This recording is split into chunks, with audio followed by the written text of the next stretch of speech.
దేవునికి స్తోత్రం. ఈ దిన కలవరి ఆత్మస్వరూపుడైన దేవాదేవుడైన యెహోవా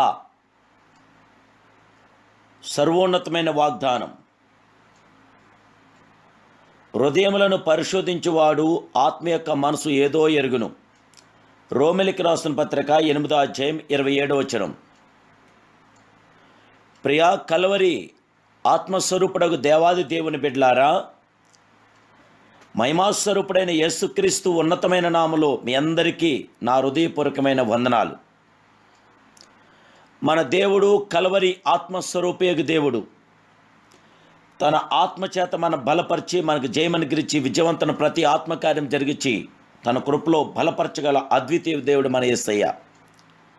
కైనా మన దేవాదేవుడికి మీరు మనస్ఫూర్తిగా ప్రార్థించండి, ఉపవాసం ఉండి ప్రార్థించండి, ఎలుగెత్తి ప్రార్థించండి. దేశంలో కొరకు ప్రార్థించండి, వ్యక్తి కొరకు ప్రార్థించండి, కుటుంబాల కొరకు ప్రార్థించండి, సంఘాల కొరకు ప్రార్థించండి, గ్రామాల కొరకు ప్రార్థించండి, మీ కుటుంబ వ్యవస్థ కొరకు ప్రార్థించండి.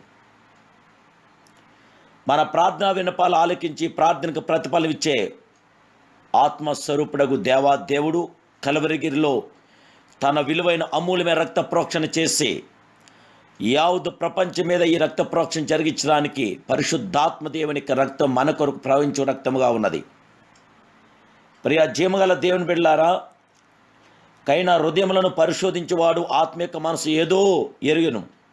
ఏలనగా ఆయన దేవుని చిత్త ప్రకారం పరిశుద్ధుల కొరకు విజ్ఞాపన చేయుచున్నాడు. సంఘము స్థాపించబడిన తొలి దినములందు పరిశుద్ధాత్మ తానే తన చిత్తమును ప్రత్యక్షంగా తెలియజేయుట జరిగింది. వారు ప్రభును సేవించుచు ఉపవాసం చేయుచుండగా పరిశుద్ధాత్మ నేను బర్నబాను పౌలును పిలిచిన పని కొరకు వారిని నాకు ప్రత్యక్షపరచుడని వారితో చెప్పాడు. అంతటా వారు ఉపవాసం ఉండి ప్రార్థన చేసి వారి మీద చేతులుంచి వారిని పంపారు. కాబట్టి వీరు పరిశుద్ధాత్మ చేత పంపబడిన వారే సెలూకయకు వచ్చి అక్కడ నుండి ఓడ ఎక్కి కుప్రాకు వెళ్ళారు. ప్రియ జీవగల దేవుళ్ళ బిడ్డలారా, మీ జీవితములను గూర్చిన ప్రణాళిక ఆత్మస్వరూపగు దేవునికి కలదు. ప్రభు అయిన యేసుక్రీస్తు బాప్తిసం పొందినప్పుడు ఆత్మ పావురం వలె ఆయన మీదకి దిగివచ్చింది. ఆయన ఆత్మ వలన అరణ్యమునకు కొనుపోబడ్డాడు. కైన ప్రియులారా, అపోస్తుడైన పేతురును ఆత్మ తన చిత్తానుసారంగా నడిపించినని అలాగే మనం చదువుచున్నాం. దేవుని బిడ్డలారా, దేవుడు తన దూతను కొర్నేలు ఇంటికి పంపాడు. యొప్పేకు మనుషులను పంపి పేతురును అను మారు పేరు గల సిమోను రప్పించవలసిందిగాను అతడు రక్షణ పొందు విధానమును తెలియజేయనని స్పష్టంగా మాట్లాడాడు. అదే సమయమున ఆత్మ పేతురులతో కూడా మాట్లాడాను. ఇదిగో 3 మనుషులు నిన్ను వెతుకుచున్నారు. నీవు లేచి కిందకు దిగి సందేహింపక వారితో కూడా వెళ్ళుము, నేను వారిని పంపి ఉన్నాను అని చెప్తున్నాడు. దేవుని బిడ్డలారా, ప్రియ జయముగల దేవుని బిడ్డలారా, మన దేవుడు ఆత్మస్వరూపైన దేవుడు. తన ఆత్మచేత మన బలపరచగల దేవుడు. కైనా తన ఆత్మాభిషేకం మనకు దయచేయగల దేవుడు. సువార్థికుడైన ఫిలిప్పీను కూడా ఆత్మ నడిపించాను. నీవు ఆ రథము దగ్గరకు పోయి దానిని కలుసుకొనుము అంటున్నాడు. దేవుడు తన చిత్తంను ఫిలిప్పునకు స్పష్టంగా తెలియజేస్తున్నందున కదాకే మంత్రిని కలిసి సువార్త ప్రకటించాడు, బాప్తిసం ఇచ్చాడు. ప్రియ జీవగల దేవుని బిడ్డలారా, మన దేవుడు ఆత్మస్వరూపుడు దేవుడు. ఎవరైతే పరిశుద్ధాత్మ అభిషేకం పొందగోరుచున్నారో వారు దైవ చిత్తానుసారంగా ఆయన మార్గమందు నడవలేను. వారు తమ మట్టుకు తాము నడవక పరిశుద్ధాత్మ చేత నడిపించబడ్డకు అప్పగించుకునవలెను. దేవుని బిడ్డలారా, దేవుని ఆత్మచేత ఎందరూ నడిపింపబడదురో వారందరూ ఆ దేవాదేవుని కుమారులేందరని దేవుడి వాక్యం ప్రబోధిస్తుంది. కొన్నిసార్లు దేవుని ఆత్మ ఆటంకపరచుటకు జరుగును. కైన ప్రియులారా, పరిశుద్ధాత్మ వారిని వెళ్ళనీయలేదని చదువుచున్నాం. ప్రియులారా, వెళ్ళమని సెలవిచ్చున్న పరిశుద్ధాత్మ ఆయన చిత్తము కాని స్థలమునకు వెళ్లకుండా అడ్డగించున్నాడు. ఈ విషయాన్ని మీరు గుర్తించాలి, గ్రహించాలి. విశ్వాసుల లోపం ఏమిటి?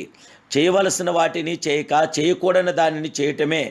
ఆత్మ ఒకవైపు చేయవలసిన కార్యములను చేయుటకు నడిపించున్నాడు, మరోవైపు చేయరాని పనులను చేయకుండా అడ్డగించున్నాడు. నీవు నాకు విరోధముగా పాపం చేయకుండా నేను నిన్ను అడ్డగించుతున్నట్టున్నాడు పరిశుద్ధాత్మ. దేవుని బిడ్డలారా, దైవ చిత్తం ఉల్లంఘించిన యోన తర్చీసునకు వెళ్ళి వాడ ఎక్కినప్పుడు అడ్డగించుటకు దేవుడు తీర్మానించాడు కనుక తుఫానును పంపాడు. సముద్రంలో విసిరివేయబడిన యోన కొరకు పెద్ద మత్స్యము సిద్ధపరిచాడు. అది యోనాను మింగి అవతల ఒడ్డునకు చేర్చబడిన. దేవుని బిడ్డలారా, నీవు సమస్త క్రియలు చేయగలవనియు నీ ఉద్దేశించి ఏది నిష్ఫలం కానేరదని నేను ఇప్పుడు తెలుసుకుంటున్నాను భక్తులు అంటున్నాడు. కైనప్రియులారా, మీ జీవితంలో దేవుని చిత్తం ఆటంకము కాకుండా నిమిత్తం తప్పుడు మార్గంలో వెళ్ళుచుండగా ఆత్మ అడ్డగించి సరిచేయుచున్నాడని గ్రహించి ఆ పరిశుద్ధాత్మ దేవదేవునికి మహిమార్థంగా కృతజ్ఞతగా మీరుండండి. ప్రభు మిమ్మల్ని విడువని దేవుడు, ఎడబాయిన దేవుడు, ఇశ్రాయేల్ని కాపాడేవాడు, కునుకుడు నిద్రపోని దేవుడు, ఆత్మస్వరూపుడైన దేవాదేవుడు మీతో కూడా అన్నాడు గనక ఆయన కృప నిత్యం మీతో ఉండుగాక. ప్రార్థన. మహాపరిశుద్ధుడైన మా ప్రియ పరమ తండ్రి, అయానికి స్తోత్రం తండ్రి. ఆయన కలవరి ఆత్మస్వరూపడానికి స్తోత్రాలు. నీ కుమారుడు యేసును మీ బిడ్డలైన మమ్మల్ని అందరినీ నీ రెక్క నీళ్ళలో పదిలిపరచు. మాకు అందరికీ జీవించే ఆనందాదర సంరక్షణ దయచేసి, ఒక్కరిని దాటిపోకుండా అందరి మీద నీ కృప దయచేసి, ఎలాంటి సాతాను శోధన కీడు బిడ్డ లేకుండా జయం దయచేసి, అందరికీ నీ సిలువ రక్త ప్రోక్షణ అభిషేకం దయచేయమని అడుగుచున్నాను పరమ తండ్రి. Amen, amen, amen. May God bless you.